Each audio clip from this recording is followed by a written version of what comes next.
Buenos dias, my friends, and welcome to beautiful Santiago, Chile. Today's my last day in this fantastic country, and I figured there's no better way to cap my time here than doing a what's going on in Chile video. Today we're gonna dive a little bit into the politics, into the culture, into the history of Chile, but more importantly we're gonna talk about the politics today and how this country that overcame serious riots, serious changes to its core is kind of coping in 2022.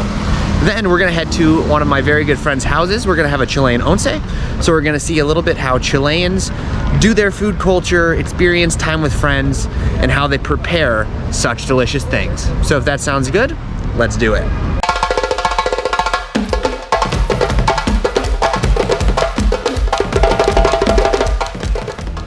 To start this video off, I brought you to Plaza Ñuñoa, which is a central plaza in the kind of nicer, more suburban part of the city called Providencia here in Santiago. Santiago is an interesting place because it's one of the only cities that I've ever been to where people say don't live in the city center.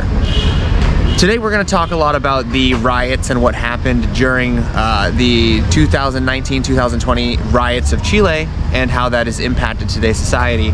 But coming here, that was a very strange thing to hear. So the one thing that you can hear from Chileans right off the bat is that Chile, this beautiful little country, is getting more and more dangerous and getting more challenging to live in, especially in different regions of the city. So I brought my talents to Providencia.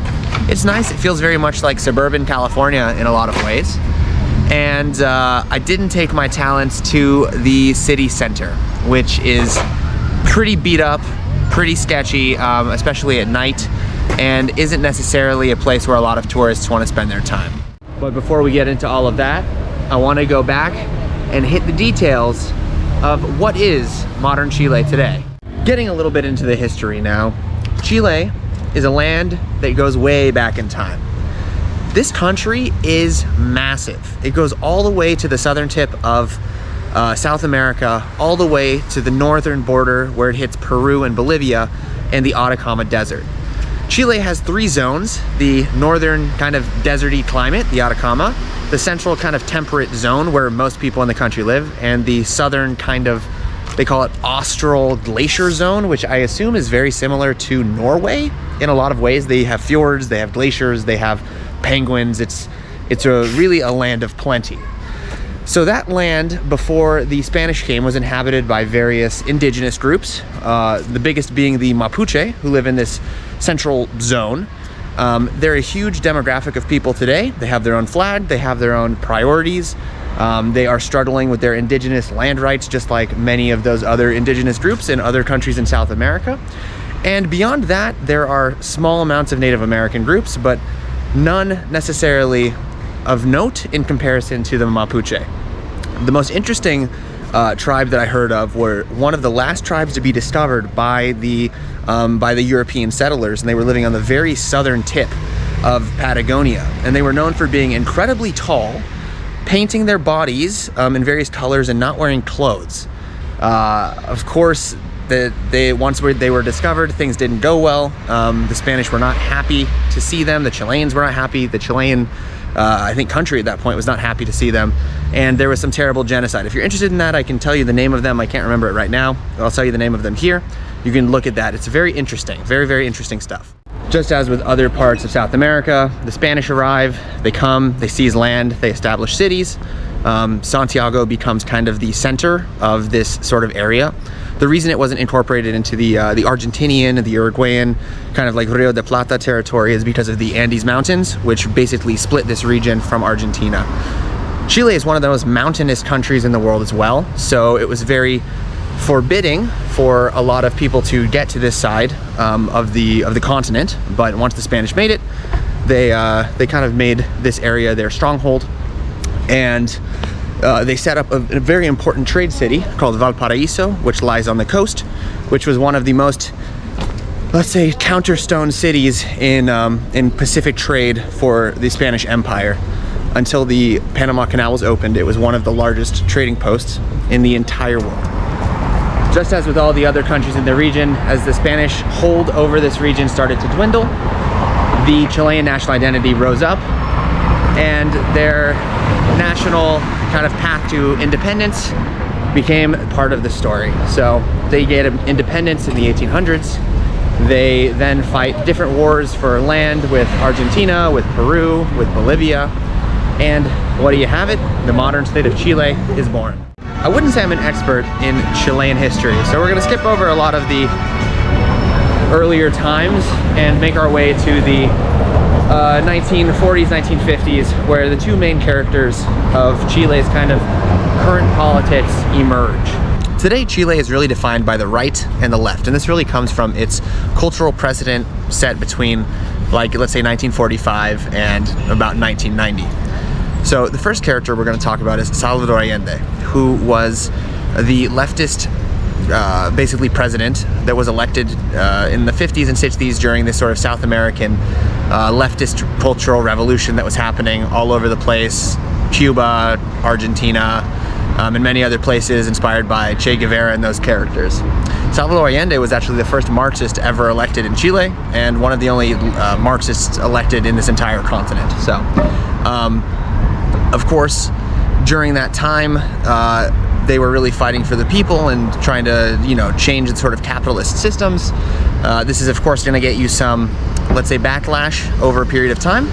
And in the 1970s, when things were similarly going bad in Argentina, Chile had their government overthrown in an extremely violent coup. There's really interesting footage of this online, but basically the right-wingers, they bombed the presidential building, they killed Allende, and basically what was installed was a right-wing military government led by a man by the name of Augusto Pinochet. Pinochet for some was a breath of fresh air, something different, but with Pinochet came a lot of negatives of right-wing kind of dictatorial autocrats, a lot of repression of newspapers, of political activity, of people, of opponents, and Chile was truly run under a military dictatorship more or less until 1990, when Pinochet was finally ousted. From 1990, we can say Chile kind of created a new democracy.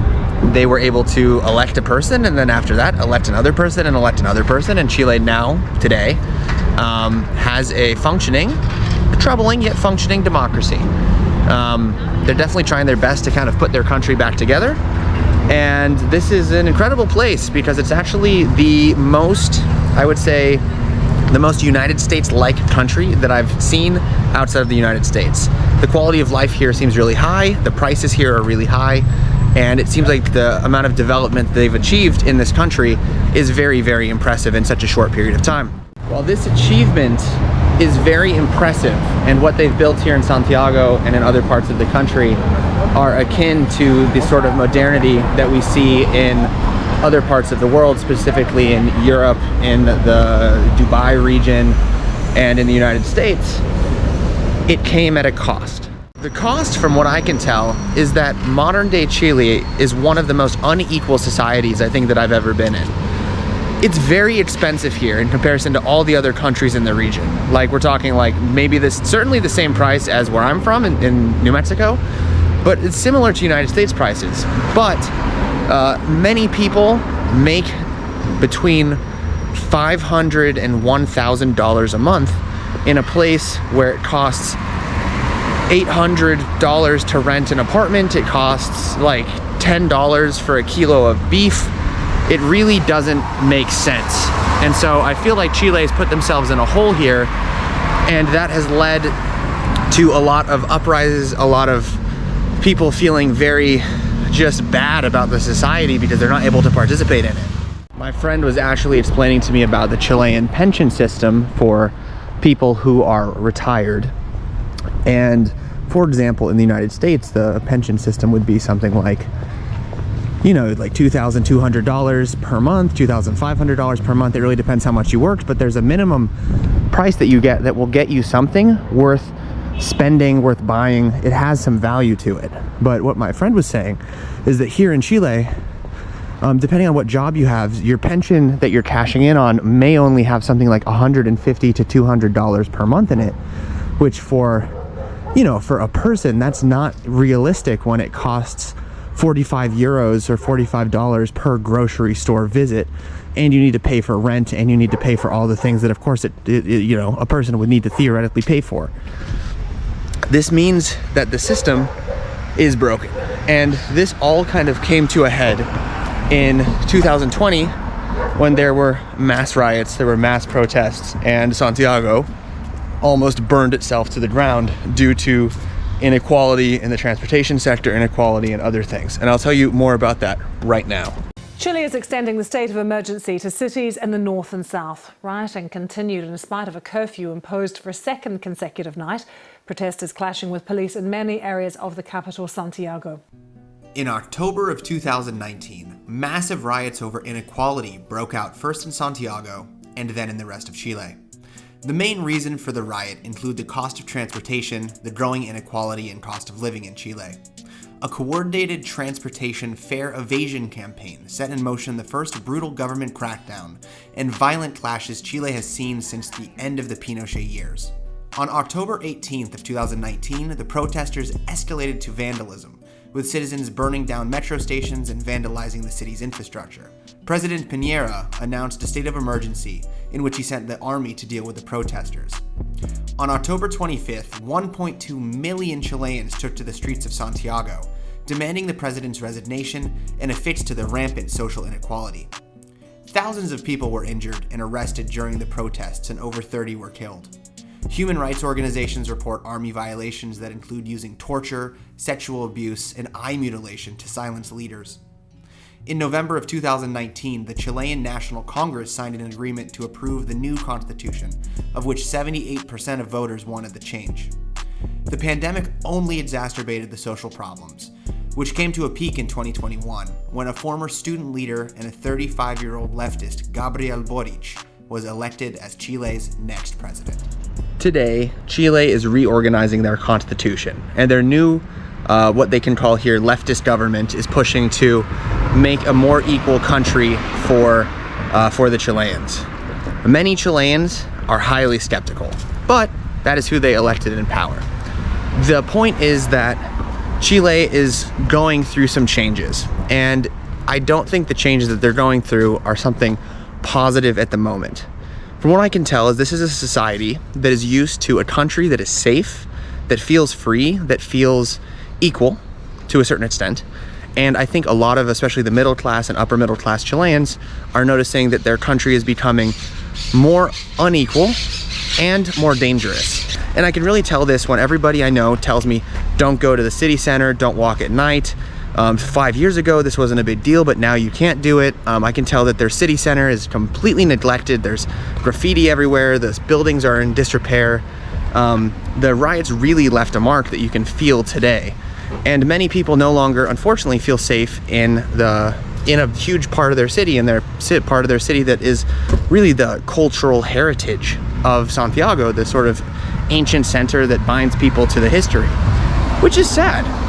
And it seems like this is a theme in all of the major cities of Chile, whether it's Concepcion in the south, Valparaiso on the west coast, and in other areas. So it seems like, although the leftist government in place is set to do some serious good for, of course, the lower middle class, rewrite the constitution, it seems like the other Chileans, of course, the people who believe in the right wing, see it as being a time where basically the criminals aren't being prosecuted and the streets are dangerous and the opportunities are not being fixed and the public transportation system is overwhelmed. And so they have a lot of things that are being worked on here in Chile, and it's a very complex country, not unlike any other country in the world, but it seems like the problems today are very relative within the last few years, coming to a head where people are a little bit unsure of what's going to happen in this country.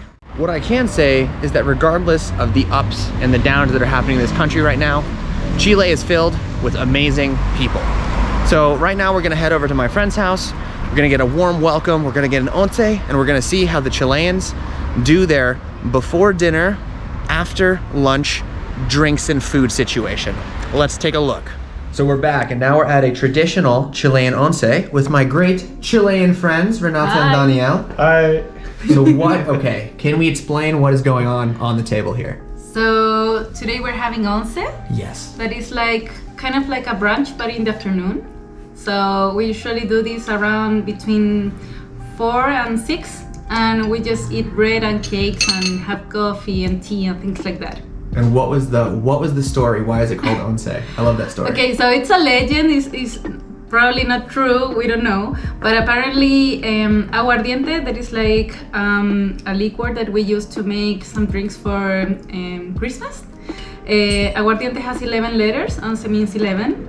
So when people were saying once, it was because they were like hiding in between the coffee cups or the tea cups, and they were putting aguardiente inside, and they were like just an excuse to meet up and drink in the afternoon and not at night. That's the perfect story. So we've got like some traditional things here, right? So we have some bread, any kinds of bread, pan de queso. That is not traditional. Not traditional, it's Brazilian, not traditional. No, actually traditional is marraqueta and ayuyas, but we don't have them here. And what's the difference between an ayuya and a marraqueta? I would say the shape and also the consistency. The marraqueta was circular? The marraqueta would be more or less like 2 things here and then another 2 things here. Okay. And ayuya is like a circle, like a splash circle. Okay. But I think queso mantecoso is very traditional. Okay, That nice. is very traditional. Is it cow, sheep? Cow. Cow, okay. And this is avocado that is super traditional here. Why is avocado so popular, Danielle? Go ahead, Daniel. I think it's better talk about the marraqueta because it's a fight about the marraqueta things. There's a fight? Yes. Because some people said that this is marraqueta, Okay. like And some- a half, and other people said that This is the full one. marraqueta. So if it depends on the length. Yeah. Yes. Classic Chileans. Yeah, but the question was about avocado. Why is it so popular here? Why so popular? I don't know, because we have a lot of agricultural. It's because we have the best avocado. Yeah. It is good avocados, yeah. It's the best one. Yeah, Like, we bought some avocados and they were actually, the ones we had yesterday, super good. All right, Renata is cooking some eggs. scrambled eggs with tomato. It's Okay. called perico. Perico? Yeah. Okay. It's nice, just scrambled eggs with tomato. Why is it like breakfast food? Because it's a brunch, but in the afternoon. An afternoon brunch. It's because, at least for me, breakfast is the best food in the day. Best meal of the day? Yeah, So you have it 2 times? that's the idea. Okay. So why not? Why would you punish yourself eating twice at dinner instead of eating twice at breakfast? That's fair. And how often do you once? Every day or like every half day? Like, You eat it every day? or every like 2 days? Oh, okay. It's like But- something small but you do at your not house. this elaborate, not yeah. the big one. No, you just make a sandwich and that you can close and that's it. All right. You don't need to call anything else like more fancy than that. Bread and a bit of cheese. Bread, cheese, avocado. Oh, look at this guy. That's a happy Chilean man. Yeah. This is not a Chilean girl, but there she goes. Have a bite. How is it? You said it was delicious before you even tasted it. Hey, here it's called I don't know, I haven't tried cocaine, so I wouldn't know. Not ready. No. Can I chill a little bit? No. Renato can be. So what are you making here, man? I'm doing terremoto. What is it? Terremoto is our, let's call it our national drink during our Independence Day. Oh. We drink this to celebrate, and it has pipeño. Pipeño. What is pipeño? Pipeño is a cheap wine. I don't know what is pipeño, to be honest. Okay. And it has this wine and grenadine and pineapple ice cream. Who came up with this? No idea. I know the story. She knows the story. How she knows the story? Go ahead. What is the story? What's the story? Earthquake happened in Chile. Mm-hmm. Journalist was like, "Oh my god, I need a drink after this earthquake." Went to a bar, but all the bottles were broken. Smash. So in there was only left Pipeño. the thing you're using. Yeah. That was it. And so now we have. Terremoto happened. And now we have Wow. the terremoto. Good stuff. Look at that. And you need like a straw. And you need a straw. Look at that.